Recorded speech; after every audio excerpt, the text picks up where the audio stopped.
So basically, if you're wondering questions like why should I choose Del State, what kind of programs does Del State have, what's the social life like at Delaware State, and then questions like how's the financial aid, then keep watching because I'll answer all those questions in this video.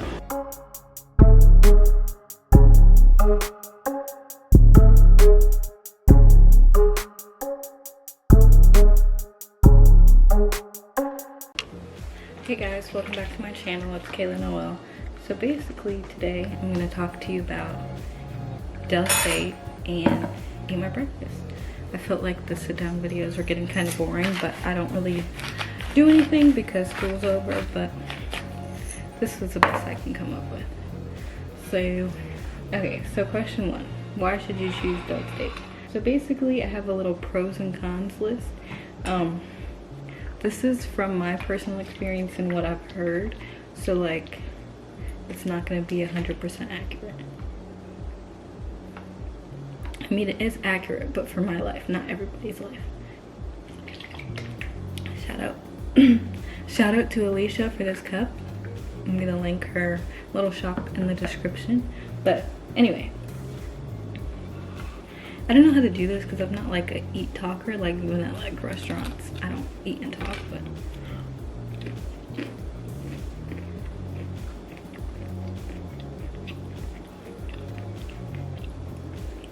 but so the first pro is the cost, because it's a smaller school, and I don't know how to say this, but like before I was gonna go to Del State, I was gonna go to University of Maryland, which is like $26,000 a year if I'm not mistaken, and then Del is only $1,000, and that's out of state because I live in Maryland. But that's like not a huge difference compared to like some in-state schools that are already $30,000+ a year. So I assume that it's pretty fairly priced for in-state people. The scholarships that Del has is great. I'll talk about it a little bit more when I get into financial aid, but that's definitely a pro of why you should go there. The SAT/ACT scores, they're pretty, I know for the 2021 class you don't have to submit them, but for like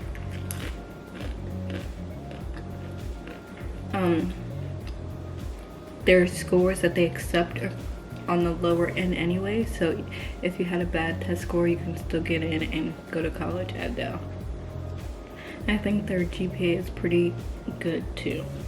They accept AP and IB credits. They actually are really lenient compared to other schools. Like for AP you can get a 3 and get credit, so that's pretty good compared to other schools where it's a 4 or 5. Because I got a 3 on my AP US history exam, but I didn't send it in. I don't know why. It being an HBCU and it being a smaller school, it gives you that community feel, which is definitely a pro. I mean, I like when I was in IB, one of the things that I liked about it was like we had a group of people, and I feel like that's the same at Delaware State. It's like a group, it's a community, everybody is pretty much welcoming to say the least. Cons, it's very small, so if you like a bigger atmosphere, more people to meet, like stuff like that, it's small compared to like a University of Maryland or like any Big Ten school, but I can't think of another school like Towson. It's even small compared to Towson. It's kind of in the middle of nowhere. Like Dover, Delaware isn't really close to anything but Dover Downs, and it's like 45 minutes to the beach.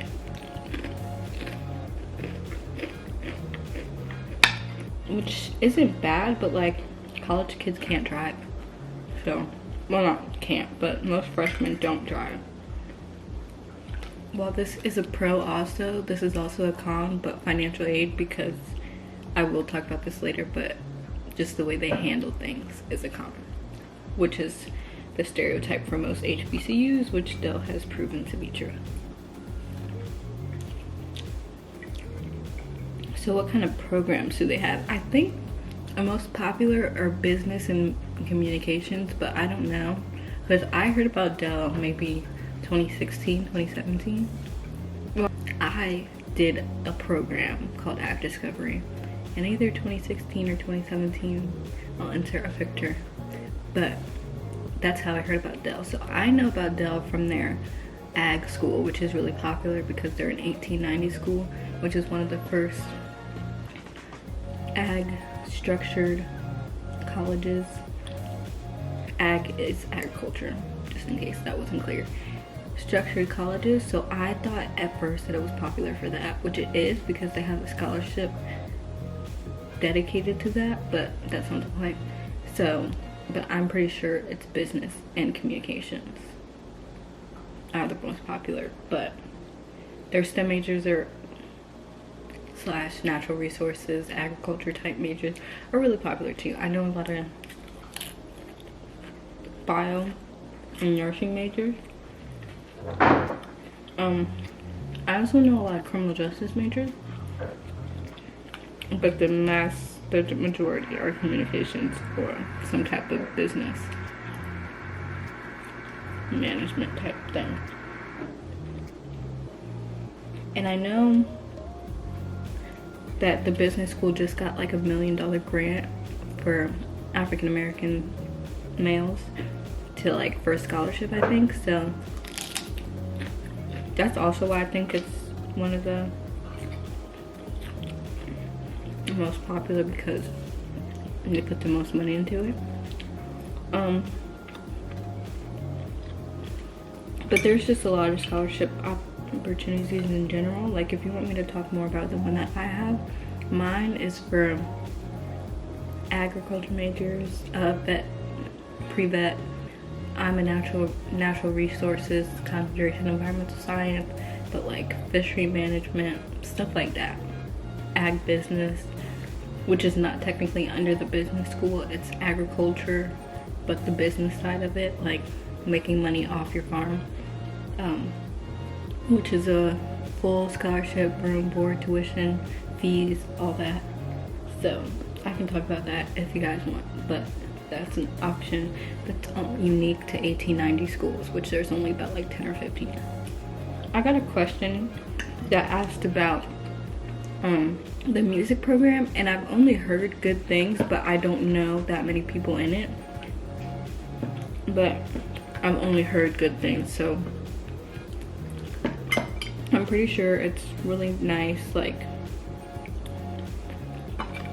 if you go to Dell, whatever program you're into, they have people that want you to succeed in that area, so it's gonna benefit you either way, you know, because HBCUs and the alumni, they're all gonna help you do the best you can do. So anybody that's graduated in that major from Dell is gonna help you in the long run, or Dell will find you people to help you get a job. One thing, I don't know if this is really a program, but they use Handshake, which is like a job finding app website, and I like it a lot because I feel like it shows you, I'll put a little screen recording, but what I like about it is it shows you jobs that match with you, like your major, what year you are in school, what GPA they're looking for, location. I think it's like a work credentials thing, but that's basically saying you're not on like a student visa, I think. And then you can filter it to only show you perfect matches. Like I have mine filtered to only show me perfect matches in my area, even if they're not necessarily natural resources jobs, any perfect matches in my area. So I think that's really cool. I don't know if other colleges have done that, but I've never heard of it. So I think that's a pretty cool thing that Dell has. A big one that I think I've gotten like 2 or 3 comments about this, and you know, I'm not like a big channel or anything, but how is their financial aid? So what I'm gonna say is it's terrible but great. So I'm gonna talk about what I think is bad. I guess terrible because they're unorganized. And they don't, what I mean by that is they're not good at answering phone calls, emails, etc. Especially now during the pandemic, and you can't just go like knock on their door and be like, answer my question type thing. I mean, you can, but it's really hard. You have to make an appointment. They're only from like 9 to 4, you know. It's not a great system, to say the least. This was a problem that I had. I think I talked about this in my move-in video, but I'm not sure. Scholarships.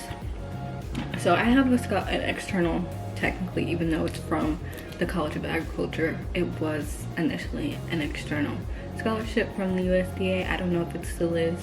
Anywho, it's counted as an external scholarship, so it didn't show up on my account right away, like the money that I initially got for financial aid from the school.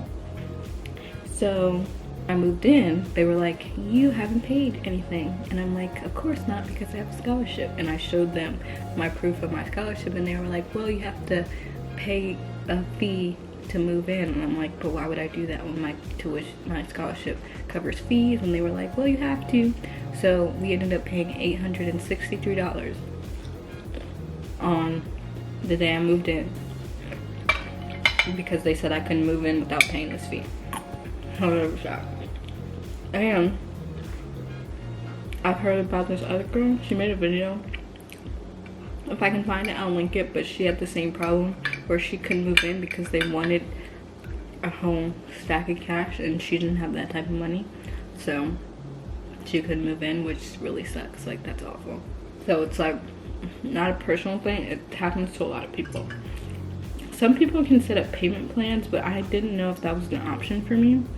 But yeah, that's basically what happened. And then the next part why I think it's bad is because they were like, once the funds show up, we'll refund you. That did not happen. I got the refund this morning. It's December 14th. I paid that on August 18th, I think, or 19th.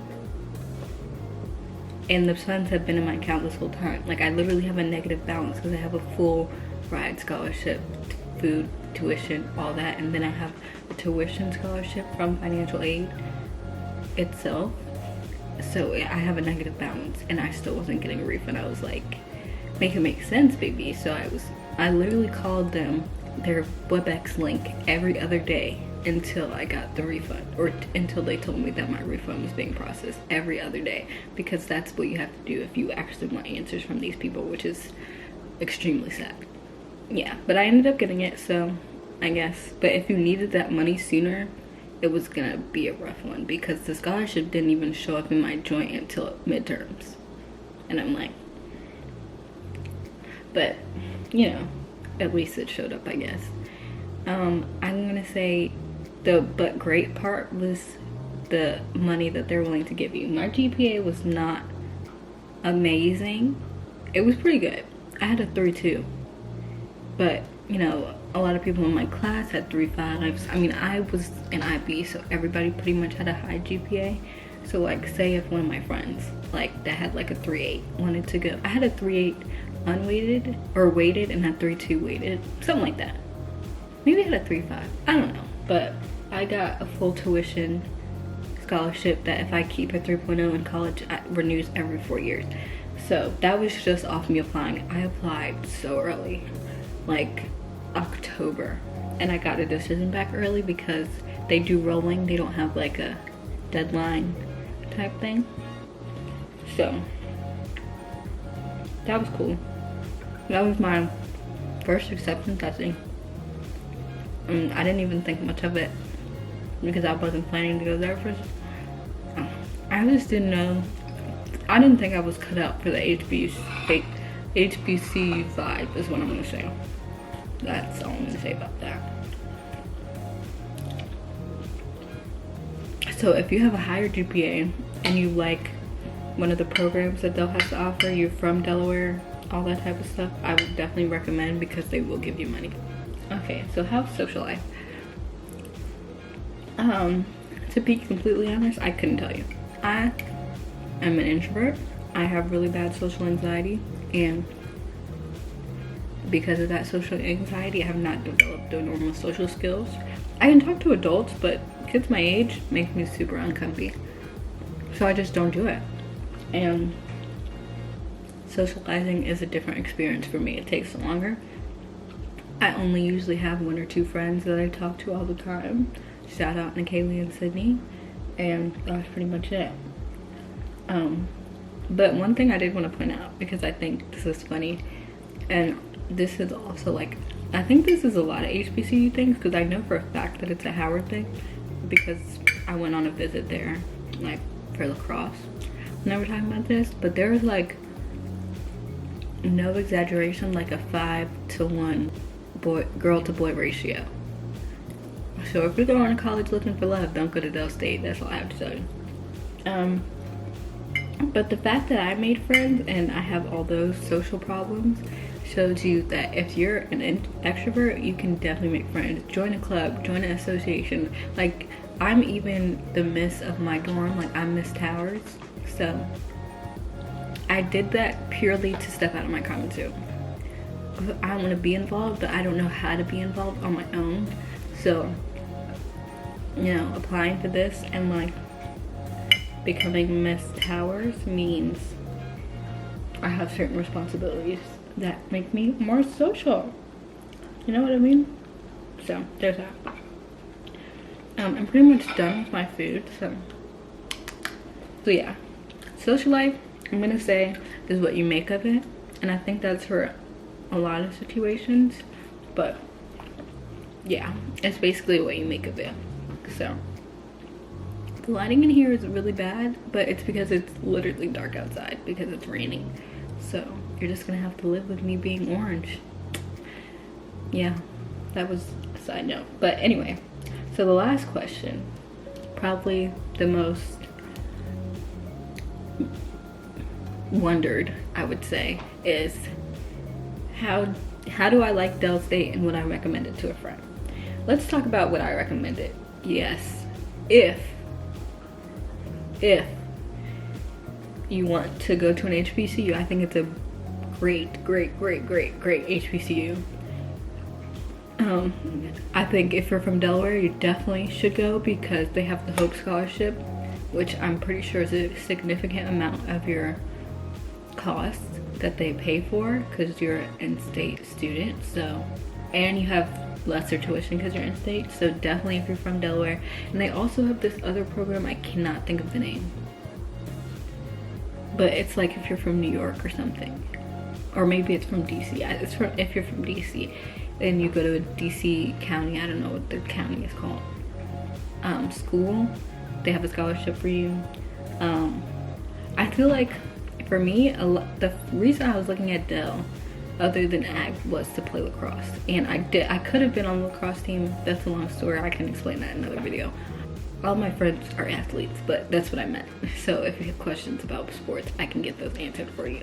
Anywho, if you are African American, especially if you're a female, please contact somebody from Del State. Please look into going there because they have so, this is my one con that I didn't talk about, is they have so many Caucasians playing sports because the African American females, males, whoever, aren't reaching out because they're a smaller school, but they are D1, so please reach out. Like, just please, I beg you to reach out, because I am perfectly fine with white people going to my school. Like, I don't care, but I feel like there's plenty of African Americans that play sports and could play at a collegiate level. They just don't have the same exposure. But if you reach out, you just have to take the first step. And if you want some advice on how to reach out, I can make that video too, because I did get 2 D1 offers. I mean, those are the only schools I reached out to, and I have a bad program at my school, but I ended up getting 2 D1 offers. So, and I can show you how to make film, edit film, stuff like that. But anywho, so definitely if you're African American and play sports, I want you to reach out to Dell and try to get in contact with them, because more African American people in sports is always good. Even if you're just a person of color, please reach out. I also recommend it if you're a business ag science, agricultural science, natural resources major, and a mass comm major, because I think those are the most popular programs and have the most scholarships and most exposure potential. So those are why I think you should go, but you should not go because of these things. Do I like it? TBA, because it's only my first semester and it was Corona, so I don't think I can give you a real answer, but so far, definitely a yes. Not definitely yes, but pretty much yes. Okay. So that's pretty much it. If you found this video helpful, please like, comment, and share with somebody else that you think is interested in going to Del State. If you have any more questions, please leave them down below. I'll definitely answer them. Or you can DM me, comment, or whatever. You can, and I'll definitely answer them. If you need help with the application process, I will help you. Anything like that, I definitely will help you. Thank you so much for watching. I hope you got some good information from this video. Bye.